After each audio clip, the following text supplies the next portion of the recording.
महाभारत अर्जुन की प्रतिज्ञा। महाभारत का भयंकर युद्ध चल रहा था। लड़ते लड़के अर्जुन रणक्षेत्र से दूर चले गए थे। अर्जुन की अनुपस्थिति में पांडवों को पराजित करने के लिए द्रोणाचार्य ने चक्रव्यूह की रचना की। अर्जुन पुत्र अभिमन्यु चक्रव्यूह भेदने के लिए उसमें घुस गया।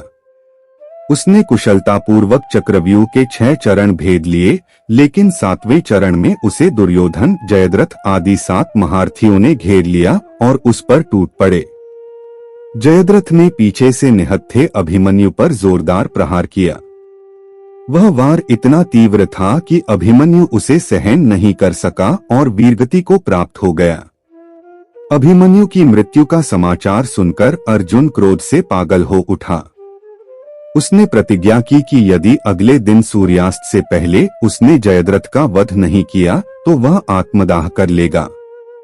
जयद्रथ भयभीत होकर दुर्योधन के पास पहुंचा और अर्जुन की प्रतिज्ञा के बारे में बताया। दुर्योधन उसका भय दूर करते हुए बोला, चिंता मत करो मित्र, मैं और सारी कौरव सेना तुम्हारी रक्षा करेंगे। अर्जुन कल तुम तक नहीं पहुंच पाएगा, उसे आत्मदाह करना पड़ेगा। अगले दिन युद्ध शुरू हुआ। अर्जुन की आंखें जयद्रथ को ढूंढ रही थीं, किंतु वह कहीं नहीं मिला। दिन बीतने लगा। धीरे धीरे अर्जुन की निराशा बढ़ती गई। यह देख श्री कृष्ण बोले, पार्थ, समय बीत रहा है और कौरव सेना ने जयद्रथ को रक्षा कवच में घेर रखा है। अतः तुम शीघ्रता से कौरव सेना का संहार करते हुए अपने लक्ष्य की ओर बढ़ो। यह सुनकर अर्जुन का उत्साह बढ़ा और वह जोश से लड़ने लगे, लेकिन जयद्रथ तक पहुंचना मुश्किल था। संध्या होने वाली थी। तब श्री कृष्ण ने अपनी माया फैला दी। इसके फलस्वरूप सूर्य बादलों में छिप गया और संध्या का भ्रम उत्पन्न हो गया। संध्या हो गई है और अब अर्जुन को प्रतिज्ञावश आत्मदाह करना होगा। यह सोचकर जयद्रथ और दुर्योधन खुशी से उछल पड़े। अर्जुन को आत्मदाह करते देखने के लिए जयद्रथ कौरव सेना के आगे आकर अट्टहास करने लगा। जयद्रथ को देखकर श्री कृष्ण बोले, पार्थ, तुम्हारा शत्रु तुम्हारे सामने खड़ा है। उठाओ अपना गांडीव और वध कर दो इसका।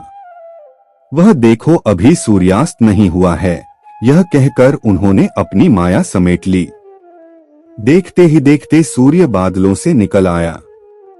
सबकी दृष्टि आसमान की ओर उठ गई। सूर्य अभी भी चमक रहा था। यह देख जयद्रथ और दुर्योधन के पैरों तले जमीन खिसक गई। जयद्रथ भागने को हुआ, लेकिन तब तक अर्जुन ने अपना गांडीव उठा लिया था। तभी श्री कृष्ण चेतावनी देते हुए बोले, हे अर्जुन, जयद्रथ के पिता ने इसे वरदान दिया था कि जो इसका मस्तक जमीन पर गिराएगा उसका मस्तक भी 100 टुकड़ों में विभक्त हो जाएगा। इसलिए यदि इसका सिर जमीन पर गिरा तो तुम्हारे सिर के भी 100 टुकड़े हो जाएंगे। हे पार्थ, उत्तर दिशा में यहां से 100 योजन की दूरी पर जयद्रथ का पिता तप कर रहा है। तुम इसका मस्तक ऐसे काटो कि वह इसके पिता की गोद में जाकर गिरे। अर्जुन ने श्री कृष्ण की चेतावनी ध्यान से सुनी और अपनी लक्ष्य की ओर ध्यान कर बाण छोड़ दिया। उस बाण ने जयद्रथ का सिर धड़ से अलग कर दिया और उसे लेकर सीधा जयद्रथ के पिता की गोद में जाकर गिरा। जयद्रथ का पिता चौंक कर उठा तो उसकी गोद में से सिर जमीन पर गिर गया। सिर के जमीन पर गिरते ही उनके सिर के भी 100 टुकड़े हो गए। इस प्रकार अर्जुन की प्रतिज्ञा पूरी हुई।